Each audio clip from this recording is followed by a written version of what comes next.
the Wilson Center in this Directors Forum with Assistant Secretary of State Johnny Carson.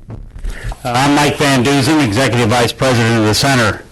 Jane Harman, the Center's President and CEO, is in Thailand asleep, where she met earlier today with Prime Minister Shinawatra, and will be on her way to Korea in a few hours. She regrets very much she could not be here to welcome all of you here in the auditorium, in the overflow rooms at the center, and those that are seeing this event on the webcast. I'd like to welcome especially Congresswoman Karen Bass, Jane Harman's former colleague in the California delegation. Congresswoman Bass serves on the Foreign Affairs Committee in the House of Representatives, and she is the ranking member of the Subcommittee on Africa, Global Health, Global Human Rights, and International Organizations, if that isn't quite a combination. The Wilson Center was founded by an act of Congress, and it serves as the official national memorial for our 28th president. The Center is a key nonpartisan forum for tackling global issues through independent research and open dialogue to inform actionable ideas for the Congress, for the administration, and for the broader policy community. We are a public-private institution, and we seek to provide safe political space where the worlds of policymaking and scholarship interact. We are delighted to welcome Secretary Johnny Carson here to discuss United States policy towards Africa, the partnership we have had for the last 4 years, and a window to what comes next. Ambassador Carson is to be commended for his extraordinary service to the United States over close to 50 years, by my count. His work as a Peace Corps volunteer in Tunisia, his more than 35 years in the Foreign Service, including stints as the United States Ambassador to Kenya, Zimbabwe, and Uganda, his service on the National Intelligence Council and at the National Defense University, and his 3 years as staff director of the Subcommittee on Africa, indeed the very committee on which Congresswoman Bass now serves. Through a BI from Drake University and a Master's in International Relations from the School of Oriental and African Studies at the University of London, and we promise to salute Ambassador Carson for his truly remarkable career. Johnny, you are a new fan of the Wilson Center, band of mine, and we are honored to have you here today. This forum will be moderated by Steve McDonald, the Director of the Center's Africa Program. Join me in welcoming Assistant Secretary Johnny Carson. Thank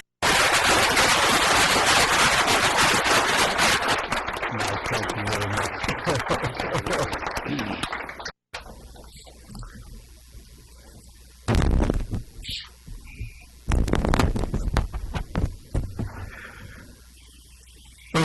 Thank you very, very much. I want to thank Michael for his opening remarks and his very, very kind introduction.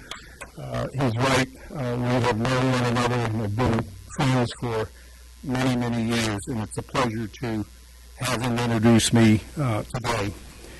I also want to acknowledge the long-standing friendship and collegiality of Steve McDonald, who has taken the opportunity to organize this session. I also want to thank all of the distinguished guests in the audience, including the dozen members of the diplomatic corps, the ambassadors who are here, and colleagues from the think tank community. I also want to pay special recognition to Congresswoman Karen Bass for her dedication and leadership on the House Foreign Affairs Committee and the work that she is doing with respect to Africa. I also want to take this opportunity to recognize a friend of long-standing, someone who knows deeply my roots on the south side of Chicago, and that is Aaron Williams, the former director of the Peace Corps. Aaron and I went to the same boys' high school in a tough neighborhood of Chicago many, many years ago. And while we share many, many stories together, the bonds are deep and long. Aaron, it's good to see you, and good to recognize the work that you've done for many years at the Peace Corps. Good to see you, friend. It's an honor to speak to such a distinguished group of leaders who, like me, are so committed to Africa. Let me also thank my wife, who is not here today. Anne and I have spent most of our lives living and working on African issues, and nothing I have done over the past 4 decades could have been done without her support and assistance. My interest in Africa started in the mid-1960s, when I had a chance to serve as a Peace Corps volunteer in Tanzania. The 1960s was a time of great promise for Africa, as newly independent nations struggled to face what many regarded as the insurmountable challenges of democracy, development, and economic growth. Newly independent people look forward to embracing an era of optimism and opportunity. This promise also inspired me to enter the Foreign Service. After more than 40 years of experience in Africa, 3 ambassadorships, and now 4 years as Assistant Secretary of State for African Affairs, I have experienced firsthand Africa's triumphs, its tragedies, and its progress. And despite Africa's uneven progress, I remained deeply and profoundly optimistic about Africa's future. This optimism is grounded in expanding democracy, improved security, rapid economic growth, and greater opportunities that exist for all of Africa's people. It is clear to me, as well as to many others, that the 21st century will not only be shaped in Beijing and Washington, but also in Pretoria, Abuja, Nairobi, and Addis.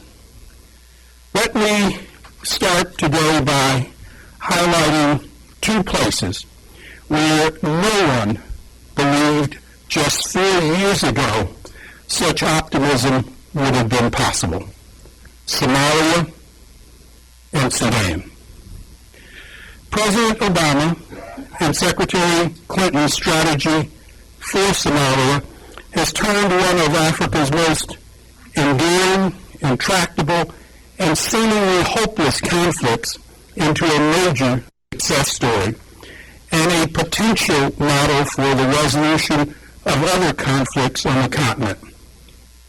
Since the fall of the C.I. Barrow government in 1991, more than 1 million people have been killed in Somalia. The United States and other international partners largely turned their backs on Somalia following the Black Hawk Down incident on October 3, 1993. Somalia provided refuge to some of the terrorists who destroyed our embassy in Nairobi in August of 1998, killing Americans and Kenyans alike, and who tried unsuccessfully to do the same in Dar es Salaam on that very tragic day. Early on in this administration, Secretary Clinton and I traveled to Nairobi to meet with then President Sheikh Sharif, the president of Somalia's Transitional Federal Government, or TFG as it was known.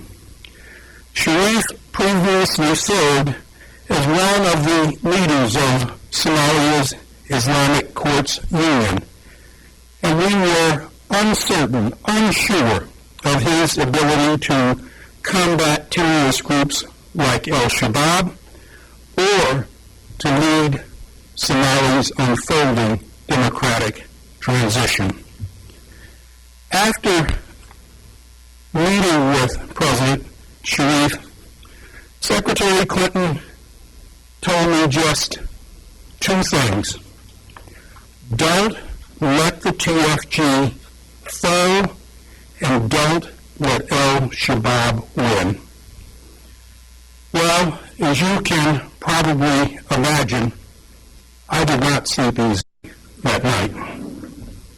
But since that moment, August 9, 2009, the State Department has partnered with the African Union Mission in Somalia, called AMISOM, to train African peacekeepers from Uganda, Burundi, Djibouti, and now Kenya and Sierra Leone to rebuild the Somali National Army and to defeat Al-Qaeda East Africa and al-Shabaab. The United States also joined with East African partners to advance a political track that in the summer of 2012 enabled President Sharif and the TFG to hand over power to a new democratically elected Somali president who happens today to be visiting Washington, D.C. This effort was led by Africans, but it enjoyed significant U.S. support. Its success is remarkable. Just 4 years ago, al-Shabaab controlled most of Mogadishu and also most of South and Central Somalia. Today, AMISOM and Somalia's national security forces have rolled back al-Shabaab from Mogadishu and every other major city in South and South Central Somalia. Now, for the first time in more than 2 decades, Somalia has a representative government with a new president, a new prime minister, a new parliament, and a new constitution. And most importantly of all, the Somali people have for the first time in 2 decades opportunity for a better future. I personally witnessed this renewed sense of opportunity and optimism when I traveled to Mogadishu in June 2012, becoming the first U.S. Assistant Secretary to visit Mogadishu in more than 20 years.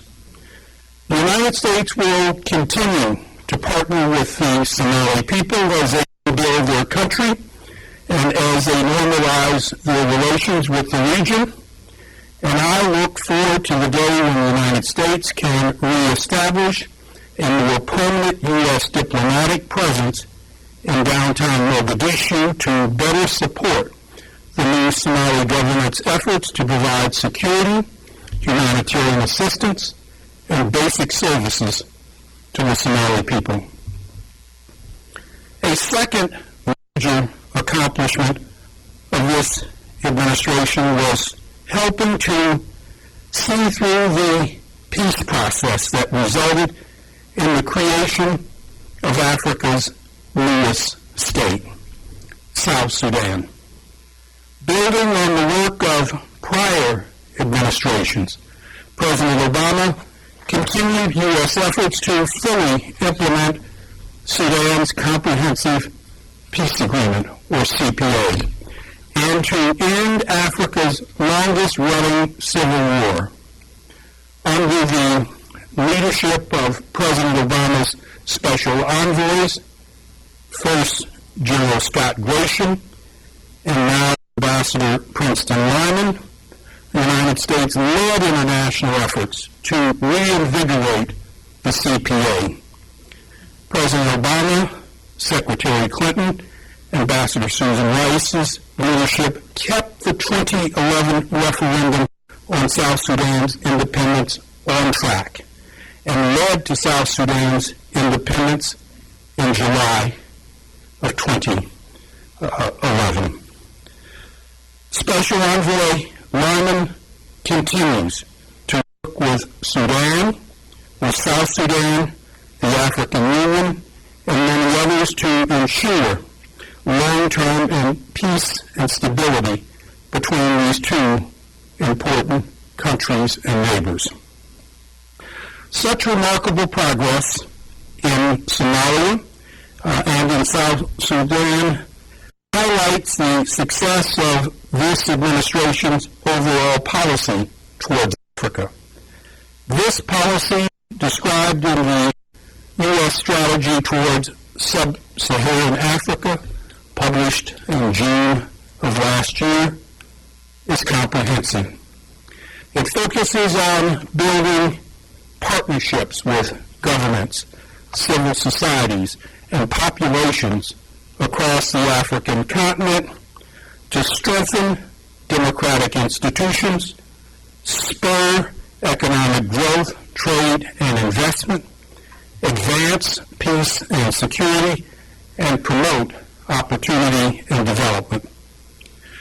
Partnership is particularly important for advancing the first pillar of this strategy, strengthening Africa's democratic institutions, improving governance, and promoting human rights.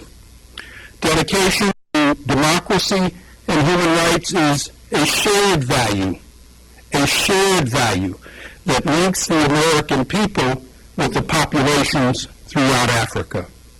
And President Obama and Secretary Clinton's focus on these shared goals has had a deeply positive impact across the continent. In Nigeria, when the late President Yar'Adua became ill and passed away, the United States spoke out. We sided with Nigerians who insisted that Nigeria's constitution must be followed and that the Nigerian military should stay in the barracks. I personally traveled to Nigeria to encourage Nigeria's senior leaders of the past to follow the Constitution and to urge that no one attempt to hijack the country's political process or democracy. After a momentary false start, Nigeria's elections went very smoothly. And during the first round of the 2011 elections, I remember observing dedicated Nigerian poll workers counting presidential ballots using only the light from their cell phones. The commitment of Nigeria's young poll workers, the hundreds of thousands of Nigerians who waited in line for hours to vote, and all those in Nigeria who worked to keep Nigeria's political process on track ensured the success of the 2011 elections and encapsulated Africa's newfound opportunity and optimism. I witnessed the same commitment to democracy in Kenya in 2011. The United States worked hand in hand with Kenyans across the country to ensure a peaceful constitutional referendum designed to reduce the drivers of political conflict that resulted in so many Kenyans being killed after the disputed 2007 elections. Our message goes across Africa who have attempted to derail the democratic process has been very clear. The United States will stand on the sidelines when the United United States will not stand on the sidelines when legitimately elected governments are threatened or democratic processes are manipulated. When Senegal's democratic tradition was threatened, I urged then President Abdoulaye Wade to live up to his democratic principles and defend strongly the Senegalese constitution. When he chose to put his own interests above those of the people, we sided with the Senegalese people. Senegal subsequently held another peaceful democratic election and a very easy transfer of power. When a military junta in Guinea-Conakry committed massive human rights abuses, we spoke out and reacted, working with the governments of Morocco, Burkina Faso, and France. The United States confronted the junta leaders, and I personally met with General Konate in Rabat. Our diplomacy helped to pave the way for Guinea's first free, fair, and peaceful election since achieving independence in 1958. When military coups struck in Niger and Mauritania, we worked with local leaders, with regional partners, and the international community to restore democracy to both of those countries as quickly as possible. And in Côte d'Ivoire, when President Gbagbo disregarded his country's election results, President Obama reached out to President Gbagbo not once but twice to encourage him to step down. When the situation on the ground in Côte d'Ivoire became intolerable, we actively encouraged the United Nations to act. Mr. Gbagbo is now in The Hague, and democracy has been restored in Abidjan. Of course, democracy and human rights are about much, much more than holding elections. As President Obama said in Ghana in 2009, Africa doesn't need strong men, it needs strong institutions. This means independent courts, legislatures, and election commissions. It means a free press, rule of law, and local civil society organizations with the room to operate and to speak freely without intimidation from government authorities. And it means respecting the views of opposition political leaders and political parties. And it means allowing peaceful protests and others to criticize in the media. Across Africa, President Obama, Secretary Clinton, and I have worked to strengthen the capacity of legislatures to play more effective oversight roles. We have partnered with African media and civil society organizations to promote and protect press freedoms. We have supported the rule of law programs to strengthen African courts and the national human rights commissions that are so vital for eliminating impunity and ensuring justice for all people, regardless of gender, age, ethnicity, religion, race, or sexual orientation.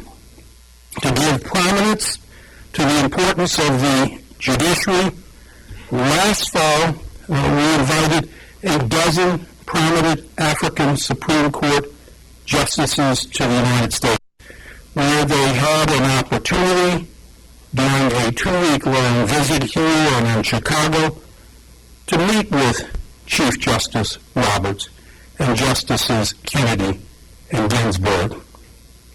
In Sierra Leone, we supported the special court charged with trying former President Charles Taylor and others accused of perpetuating atrocities during that country's decade-long brutal civil war.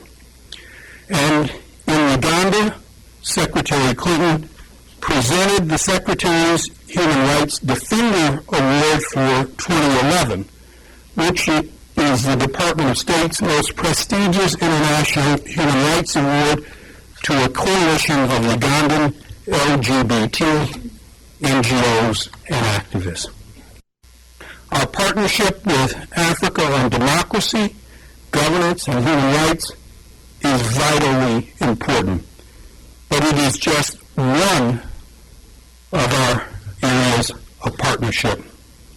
President Obama, Secretary Clinton, and I also have focused on promoting Africa's economic expansion.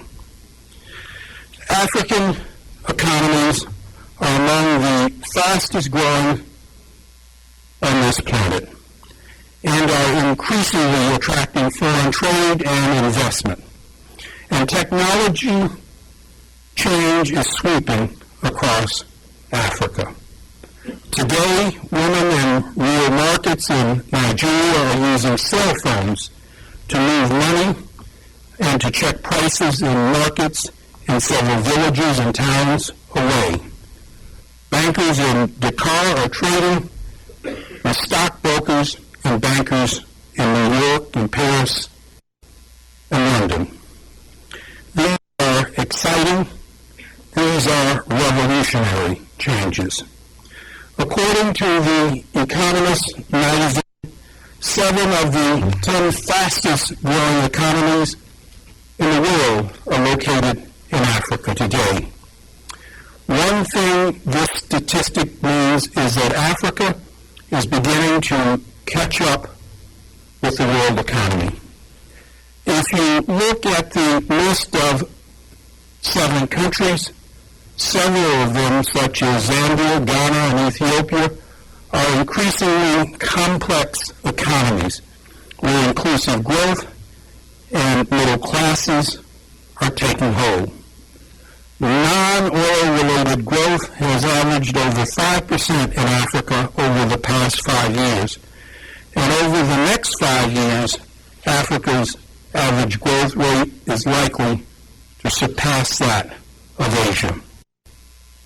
These trends are permanently changing Africa's economic and political systems by opening the continent up to the world and Africa to the world as well. Yet not enough American business executives know that if you want to make a good investment today, you should look to the African continent to do so. This is why for the past 4 years, the Obama administration has worked to expand U.S. trade and investment with Africa.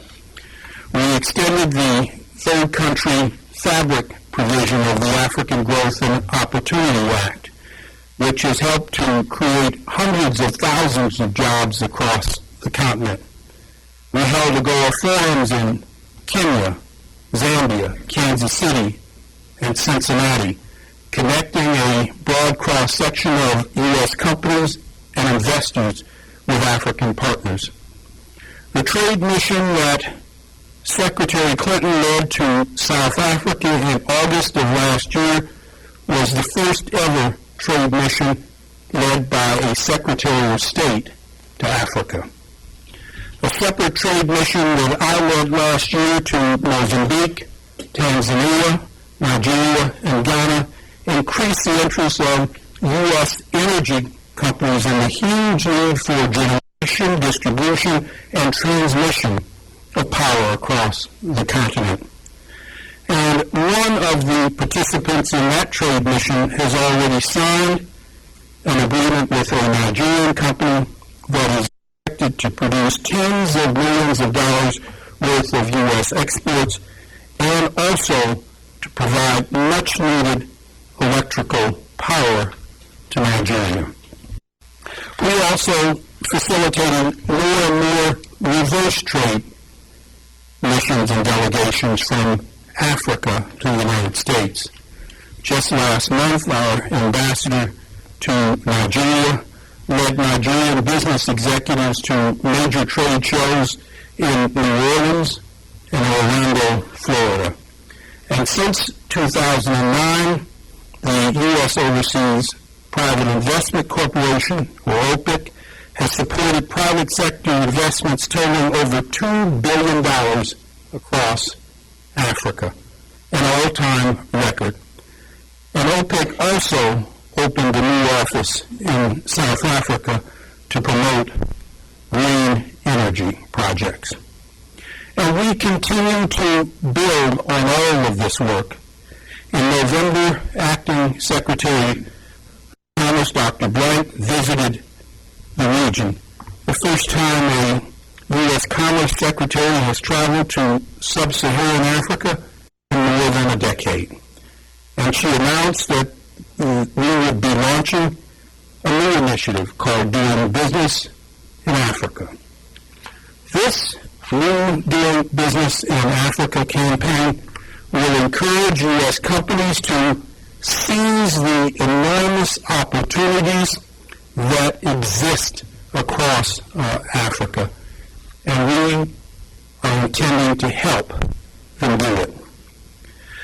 But since democratic and economic growth go hand in hand with security and stability, this administration also has expanded partnerships focused on training African peacekeepers, supporting African efforts to establish an African standby force, and responding to transnational threats like piracy, drug trafficking, and terrorism.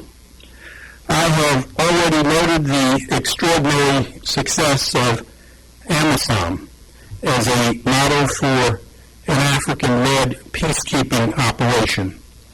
In partnership with Uganda, the Democratic Republic of Congo, the Central African Republic, South Sudan, and the African Union, the United States is also supporting regional efforts to eliminate the threat posed by the brutal Lord's Resistance Army, or LRA. In Mali, the United States supports the French military action. We support an accelerated ECOWAS troop deployment and the provision of assistance to African forces. We support also the creation of a strategic roadmap and a timetable that will restore democratic governance. And we will continue to support the efforts to address the humanitarian needs of both refugees and displaced persons throughout Mali and the Sahel.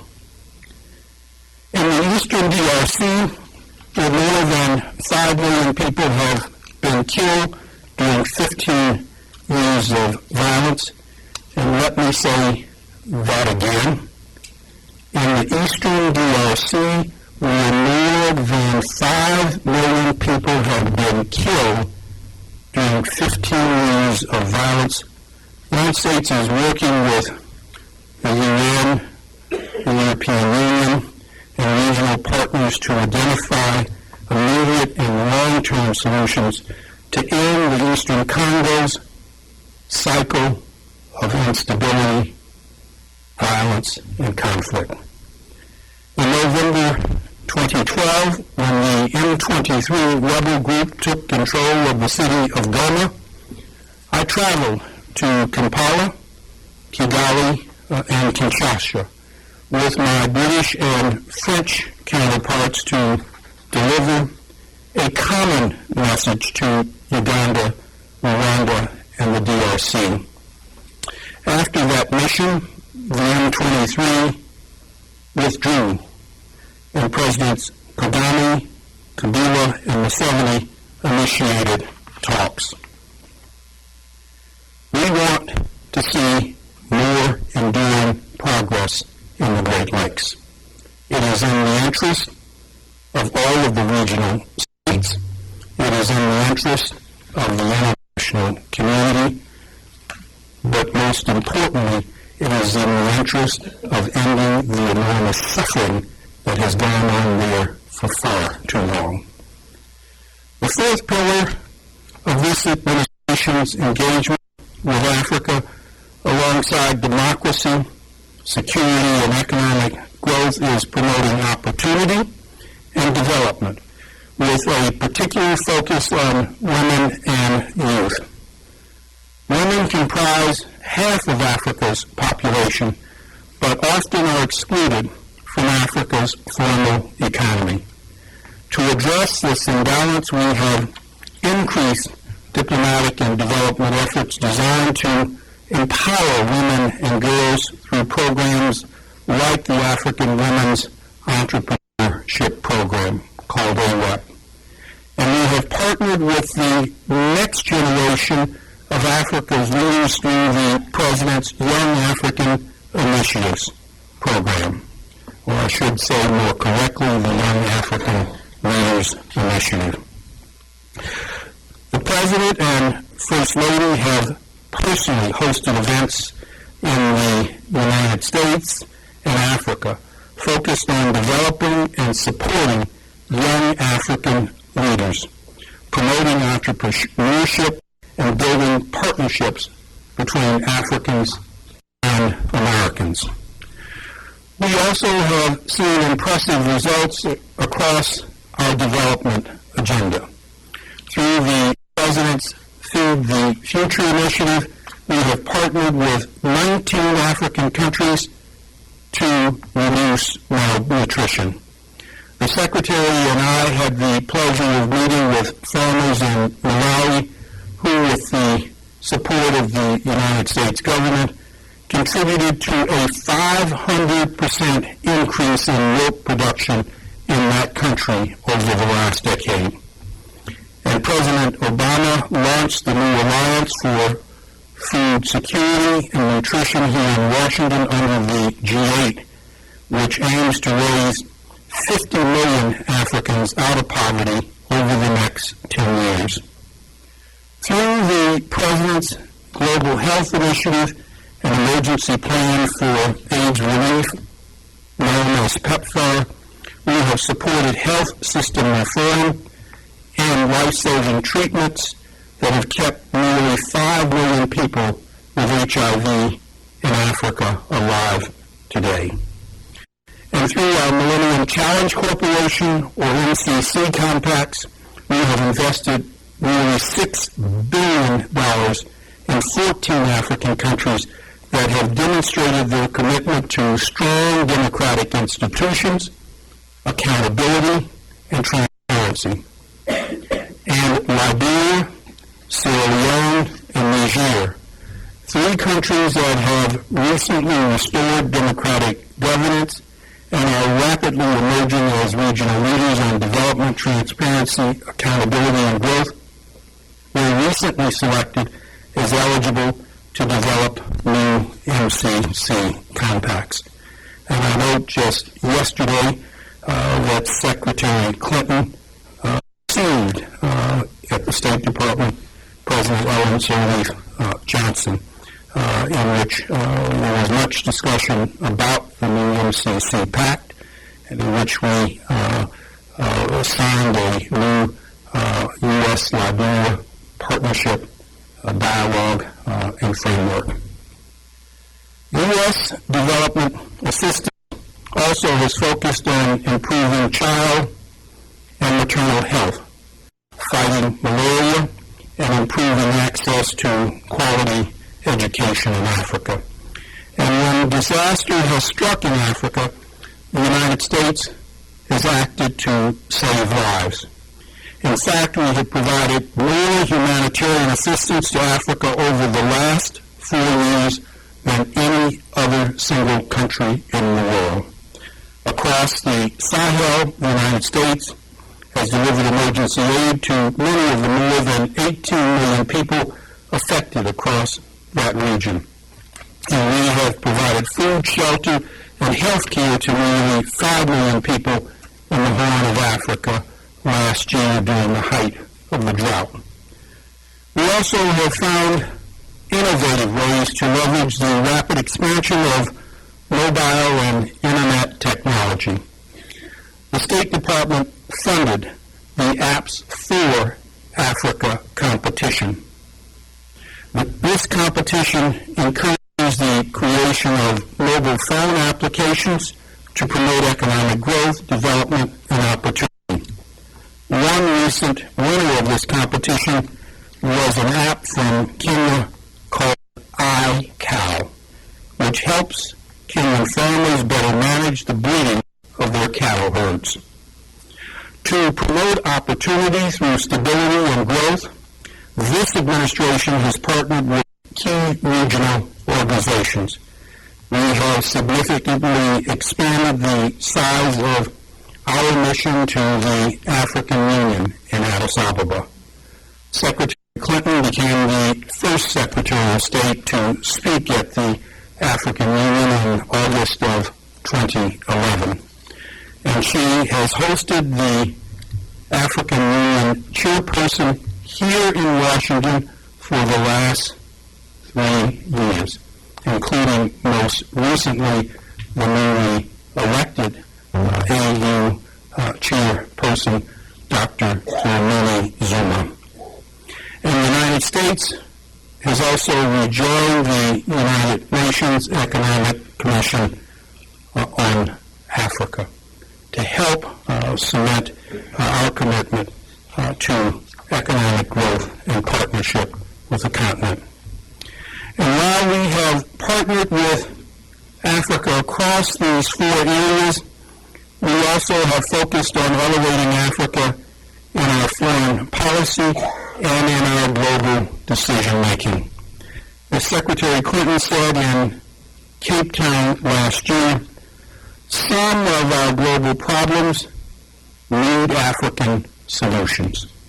This is why we have worked with African countries on issues from climate change to the crisis in Syria. Yet, despite how far Africa has come and how optimistic we are about Africa's future, we recognize serious challenges remain. Let me mention very briefly some of them. While Somalia and South Africa have made significant progress, they still have a long way to go.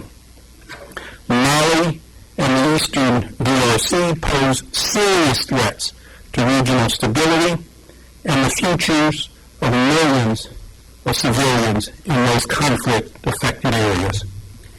In Kenya, the United States already has provided $3 million since 2008 for elections preparation and voter education programs. And we continue to engage Kenyans at the highest level of our government to underscore the need for peaceful and creditable elections that are scheduled in that country on March 4th of this year. In Zimbabwe, we remain steadfast in our demand for a free and transparent constitutional referendum followed by national elections. We also must continue to seek out creative ways to spur trade and investment, to promote opportunity and to advance development throughout Africa. And in helping to address all of these challenges, we must continue to strike a balance between achieving our diplomatic goals and protecting our people as best we can. I began this speech by noting that I am deeply and profoundly optimistic about Africa. In May of 2000, the very venerable and respected British magazine, The Economist, ran a cover with a map of Africa and a picture of a child holding a rocket launcher under the headline, "The Hopeless Continent."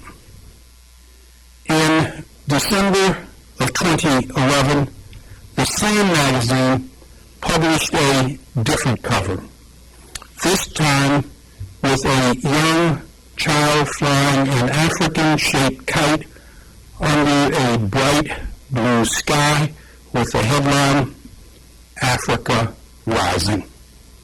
There is no doubt in my mind that Africa is rising, that Africa is on the move, that progress is being made in all sectors. Africa is moving forward.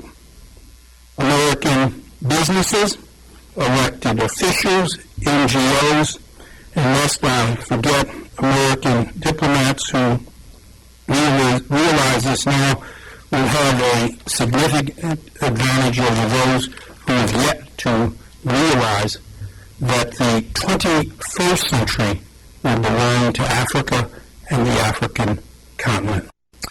I'm going to stop here and thank you all for your patience, and I will take some questions. Thank you very much.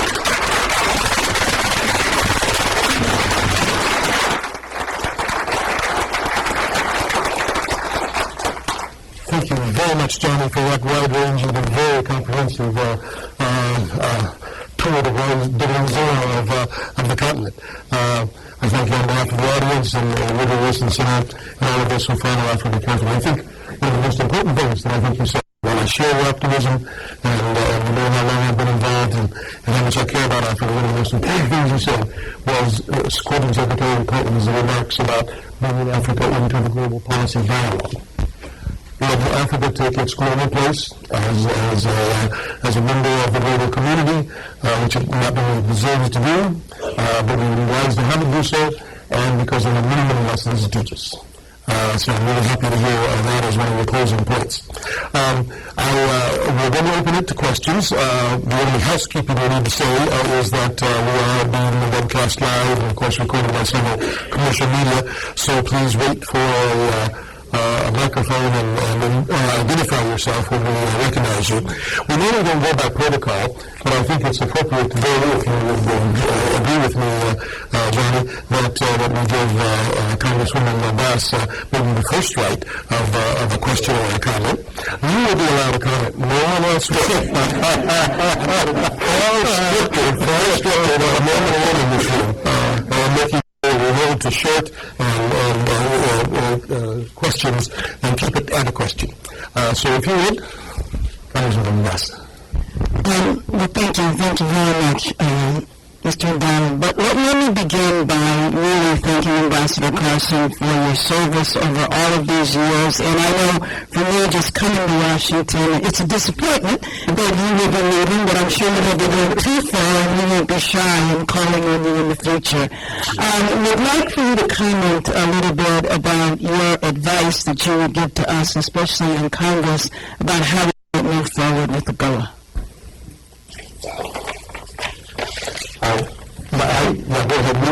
We'll bundle questions in the future, but go ahead and respond. Yeah.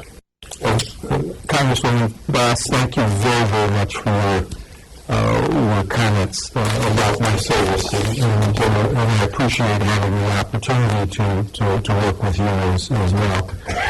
It would be a little presumptuous of me to suggest what the Congress should do about a goal, but if you offer me the liberty, I would like to do the following. AGOA has been of remarkable benefit to the people of Africa, from Ethiopia to South Africa, from Uganda to Nigeria, across to Tanzania and Kenya. Many countries across the continent have benefited from the opportunity to export their goods into the United States duty-free. We were extraordinarily pleased that the Congress signed on to and extended the third country fabric provision. But AGOA is slated to run out in 2015. It is important to begin the discussion and the process of renewal now, so that it doesn't come down to a October or November of 2015 before a decision is made. So the one thing that I would say is we knew ago. We knew it as early in 2015 or as late in 2014 as possible. It will provide certainty to investors, reassurance to African businesses and workers across the continent that the economic opportunities opened up by AGOA over the last 15 years will remain strong and steady. Any notion that AGOA is likely to go away is going to serve as a disincentive for new investment coming along in 2013, 14, and 15. It's going to serve as a disincentive for companies ordering large numbers of products because they know that the price will go up as a result of the duties. It's equally important to think beyond the current provisions of AGOA and look for new and innovative initiatives that will help to bring Africa increasingly into the global economic community. And just as AGOA was 12 years ago an innovation, I think there are innovations that can be brought to bear in expanding AGOA and making it even more relevant. I'll stop right there, but I think you allowed me to be a little bit presumptuous and I won't go further. One note of apology to the diplomatic corps in the House. I normally recognize the ambassadorial corps by name and individually, but we have such a wide representation here this afternoon. We're almost a third of the corps in the House, so I'm not going to do it individually, but thank you and welcome all of you. And also to point out that we have quite a larger crowd than what you're looking at here. We have overflow rooms, and so we do invite them to present some questions, if they will. Okay, with that said, we're going to take 3 questions at a time. This one first, that one second, and that one third. Ambassador Dan Cousin, mine is not a question, but just a comment. When I was coming, distinguished, I hope I'm allowed to make that comment. When I was coming here, I had a call from my minister, and I told him where I was coming. And all that he said is that, please tell Johnny that we in Nigeria, oh sorry, I am Ambassador Adefi from Nigeria. I please tell Johnny that we have a ruler that's leaving us, but that Nigeria and Africa will not leave him. And to say it, convey to him that he's been an Omowale, the son who had gone abroad had come home. Judging by the excellent quality of service he gave to Africa within the past 4 years. For us in Nigeria, we remember the critical intervention you made during the time of period we mentioned about former president's death, and the insistence and the support which the U.S. gave us when we had to invent what they call the strategy of intervention that made us to ensure that the constitutional provisions were strictly followed. We so much appreciate your contribution during the elections and the critical intervention you made, the support you gave to the democratic process in Cote d'Ivoire, Libya, and many of the other African countries. So much so that we are now much stronger in terms of strengthening democratic institutions, which is the basis, which is very important for us to have sustainable economic growth. As you leave us, our message to you, John, is this. Thank you for your service. You have come, you have served, you have delivered, you have excelled. The good Lord will continue to be with you. Thank you very much. Thank you.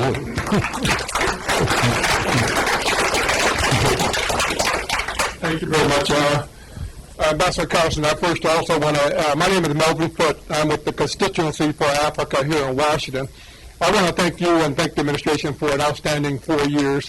First term you've done everything that you said you're going to do, and from your speech, it clearly indicates that Africa does matter to the United States and that the Obama administration is really engaged in the future of Africa. My question has to do with militarization in Africa. We talked about this over the last 4 years, about the increasing presence of U.S. military in Africa. Some of it clearly warranted. We talk about a drone policy. We talk about intervention in Mali. There's many cases where many of us feel there need to be an intervention of some sort. And I would just like to get your thoughts on whether or not you see this as a growing trend over the next 4 years. Do you see an increasing Obama administration militarization policy toward Africa?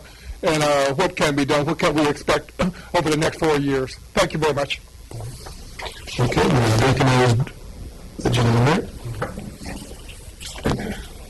My name is Babakar Mbo, and I'm with the African Studies Consortium.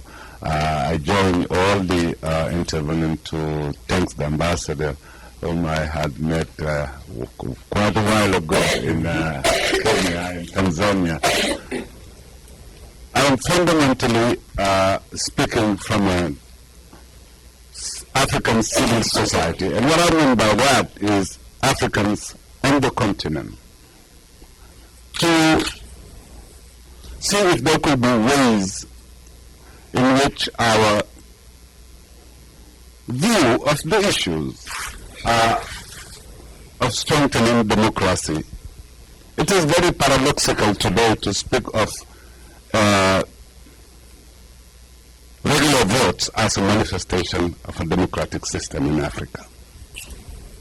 But we believe that in strengthening the institutions in Africa, there are some fundamentals that are required, and one of which is the fight against corruption. In Senegal, we have already started to invoke the Stolen Asset Recovery Treaty. We believe that more than anything the second term of President Obama could do, not to inject more funds in Africa, that will be fine, but it is to help for once for all, we could now establish, we could move, because every 20 years we have to at least not to relitigate the same battles. So I think that it is time that an initiative from the administration be put forth, clearly articulating the means that are put at the disposal of the researchers, the legislations, and also the possibility, because the treaty exists already, to assist the African governments in recovering the stolen assets of the African people, because that in itself is almost enough for any project of development. Thank you. Because the Nigerian ambassador would ask a question, I'll throw one in from one of the rooms. This comes from Claire Abendo from the DRC, who asked if you could elaborate on the M23 position now, because they, of course, are still in the Eastern Congo, and we're leading to the area that didn't talk about their position now. We're worried about that, so we can start with those 3 questions.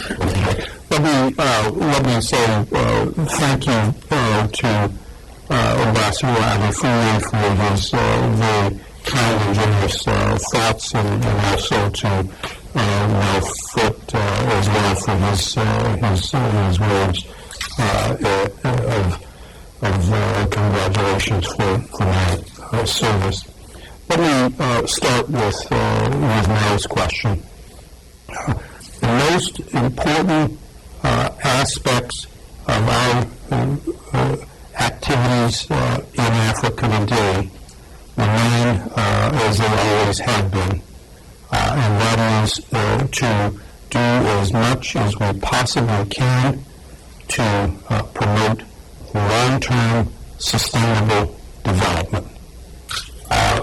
It is to strengthen democratic institutions and to provide the people of Africa with greater opportunities within their own countries and greater opportunities for trading and investment and moving across the continent and across the globe. We also have security concerns. But those security concerns do not fundamentally outweigh our concern about sustained economic development and progress, and about political stability and the growth of democracy. We are not seeking in any way to lead with the military. We are not seeking the militarization of our policies in Africa, and we're not looking for the military to supplant the work that we do in development, in political stability, and in conflict mitigation. Today you see military actions in certain parts of Africa, and that is in response to a global phenomenon which Africa has not been immune, and that is the threat of transnational terrorism. It can happen anywhere in the world. In New York City, Washington, Shanksville, Pennsylvania, Pakistan, India, Malaysia, the subway and the buses of London, and also downtown Mogadishu, and today in Timbuktu, Gao, and Kimball. We have to recognize that there are transnational threats that require not just a domestic or a regional response, but an international response. We don't want, however, this to be seen as our only engagement and our only response. It is still far, far, far more important for us to be leading through USAID, through the Peace Corps, through MCC, through the Export-Import Bank, through AGOA, and through our economic policies that open opportunity, and our shared values of democracy, and our shared values of respect for human rights. So it should not be seen as leads. It should not be. Let me take on the issue of Professor Lowe. We have been very serious about including Africa and African leaders in our global discussions and in our global agenda. I made reference to several things in my speech which deserve to be mentioned again. Secretary Clinton wanted to establish a fundamentally stronger and deeper relationship with Africa's most important regional organization, the African Union, and therefore said, we're going to do something that no administration has done before, both to elevate the level of our dialogue and to give greater significance and importance to Africa's regional organization. And this is why over the last 3 years, she has gone out of her way to make sure that every year she invites to Washington the chairperson of the AU. For the first 2 years, it was the former chairperson, John Ping. And this last year, as she came into office, she invited Dr. Dlamini Zuma. In fact, it was, I think, the second or third time that she had actually seen Dr. Dlamini Zuma over this past year. We met with Dr. Zuma after she won election in South Africa, in Pretoria. We met her in New York on the margins of the UN General Assembly, and the Secretary invited her here in early December. We hope this kind of engagement at a high level with Africa's most important leaders will continue. And it wasn't just Dr. Zuma It's been with her deputy, Erastus Wincher. It's been with the head of the Peace and Security Organ, Ambassador Emmanuel. And all of the commissioners have come. And so this is an important engagement for us. But beyond that, the G8 and the G20, we have tried to ensure that they are participants.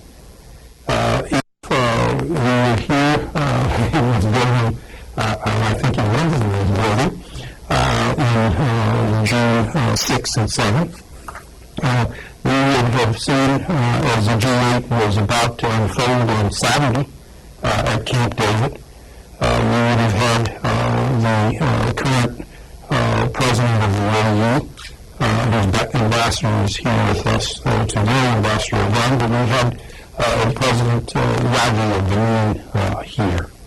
We had the presidents of Ghana, the prime minister of Ethiopia, and we had the outgoing chair of the African Union. We have tried to ensure that they are there in on the discussions, whether it is food security or nuclear security, where Africa and South Africa play an important role, or whether it is in the talks on climate change a couple of years ago in Copenhagen, where key African leaders, President Goodluck Jonathan and President Zuma and others were in the room and key decisions were made. We believe that Africa's views, its ideas, and its interests should be represented at any global forum in which there is a question that has to be answered across transnational lines. So it's serious. We hope that will continue, but we have certainly, under Secretary Clinton, pushed that agenda strongly, and we will continue to push it. Let me say something quickly about M23 in the Eastern Congo. As I mentioned in my remarks, the Great Lakes region is probably the most violent and volatile area in Africa today. More people have been killed in that conflict since President Mobutu's demise in 1996 and 97 than any other conflict in Africa. More than Rwanda in April, regrettably, of 1994, more than the million point 2 or 3 in Somalia, more than the 2.2, 2.3 million during 20 years of conflict between North and South Sudan. The problem in the DRC, in the Eastern Congo, must be at the top of our diplomatic agenda, must be at the top of the international diplomatic agenda. It cries out for attention, but more than that, it cries out for resolution. This will require the leaders, all of the leaders in the region, to act more diligently and more responsibly to bring this to an end. The M23 is a rebel group which broke away from the FARC, the Congolese army. They broke away because they were being asked to relocate from the eastern region to other parts of the country. And when they refused to take those commands, they went into rebellion. Regrettably, the M23 was aided and abetted by countries, or at least one country, outside of the DRC.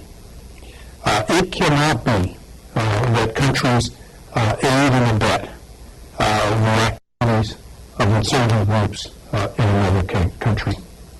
That's not the way to end a crisis. That's the prescription for making the crisis worse.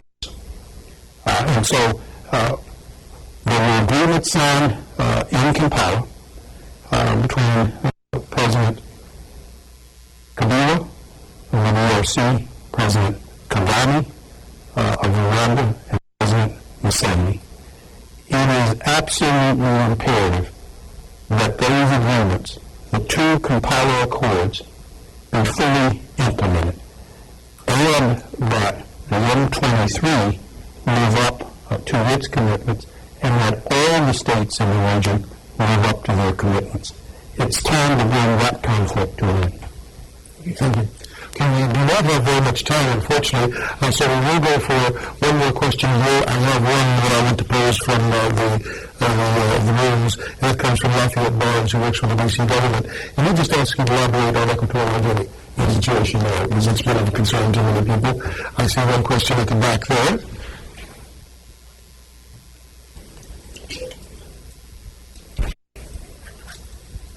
Fadi Mansour with Jazeera Channel. Ambassador Carson, I'd like you to shed more light on what's happening in Mali right now. How far is Washington willing to go in supporting the French intervention in Mali? And what is your government providing in support right now? Sure, I think actually with our limited time left, those two questions are probably before the bill. So let me answer the second question first. We share the same goals as the French and as the states in the region. We support what the French are attempting to do. We think that it is consistent with Security Council Resolution 2085. We see an ongoing threat to the security and territorial integrity of Mali, and we see the threat that the AQIM and the rebels pose to stability not only in Mali but the larger region. We in Washington have told the key African states in the region that we are prepared to send out advisory teams from our CODA office to the region to help those countries which are interested in deploying troops into Mali.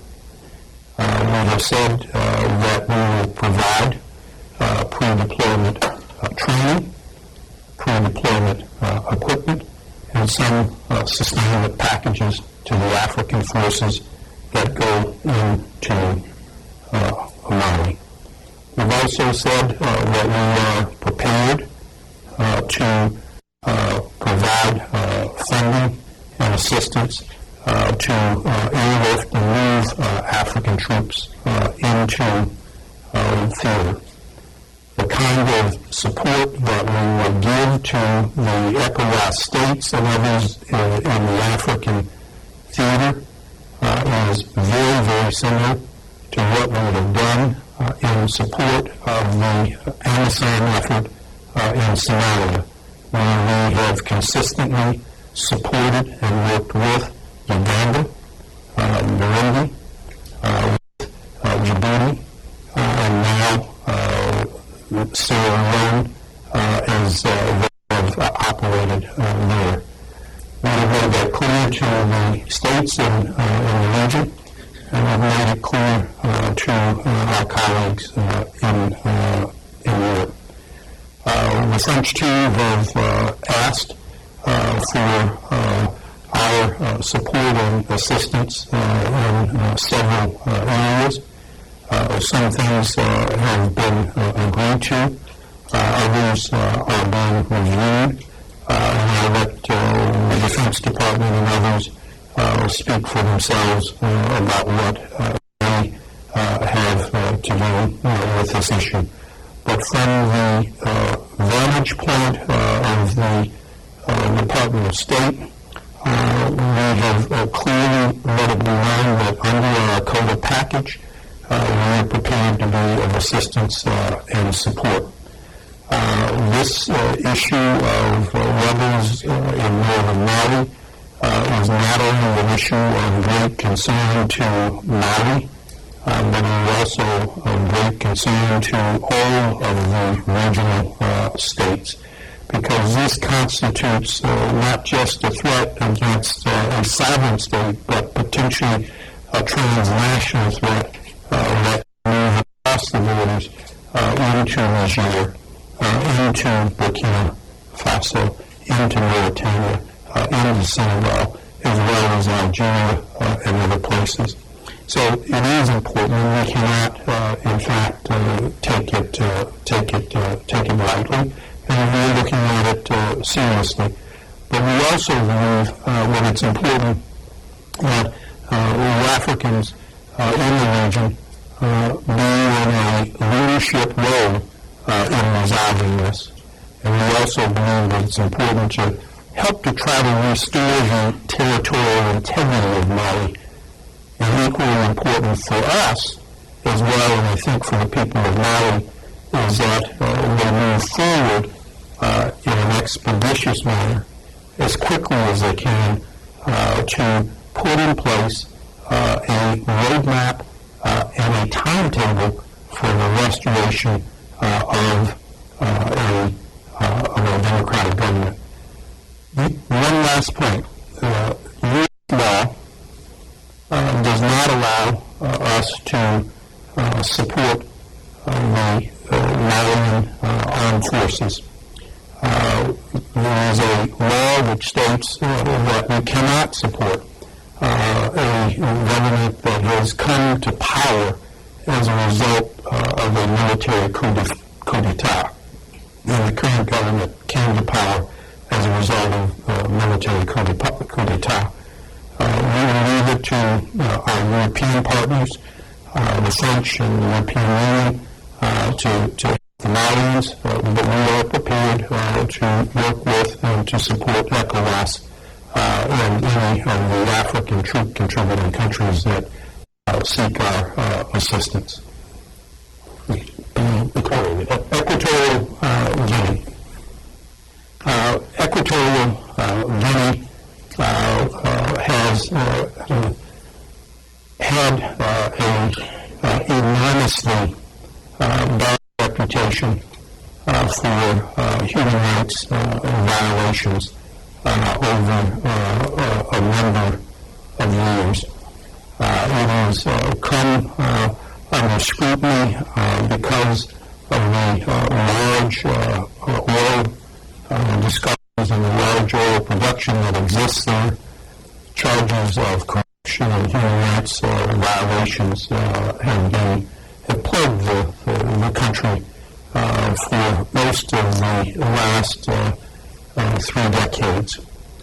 It is important that the government in Equatorial Guinea continue to open up its society, continue to provide political space for the opposition and for civil society, continue to allow the media to come in and to provide greater transparency on how its enormous wealth is being utilized. Equatorial Guinea has been characterized in a book called Tropical Gangsters by a well-known World Bank representative. That book was written some 20 to 25 years ago. It would be a mistake for those who are analysts and actively engaged in Africa to look at Equatorial Guinea in the light of that book.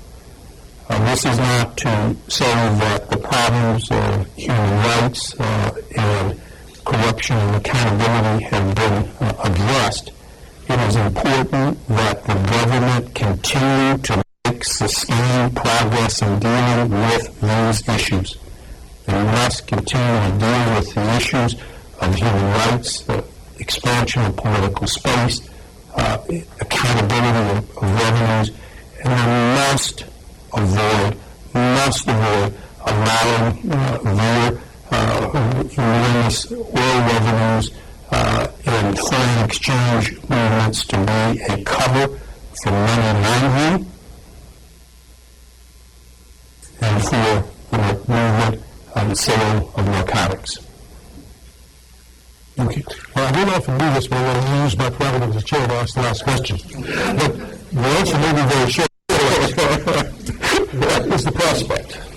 As we look into the coming year, and the time that Africa will not be under stewardship from the United States government, that we will have a trip by President Obama, a multi-state trip, one that includes a visit to the African Union or something like the Angola Summit to come. Is that going to come in the near future? Steve, I'd like to be able to give you an answer, one that would thrill everyone in this audience.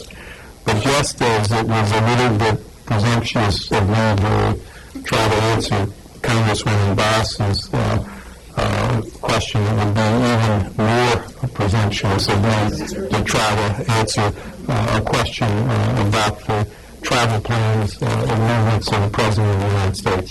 I simply will not go there, and I will end with one of these comments that I've made on a number of occasions. It says that those who spend long hours looking into crystal balls and making great and small predictions invariably end up with broken glass in the house. I will not end with broken glass in my mouth. I just simply will not go there. Thank you very much. Well, this is when we're please, I'm going to ask the audience, please, to remain seated. Also, the press contingent, I know some of you have some time with Johnny afterwards, and you know who you are, but let us leave the room because there was one other engagement downstairs. Okay. Yeah. Thank you, Steve. So, please remain seated while we depart. There we go. Just straight out here.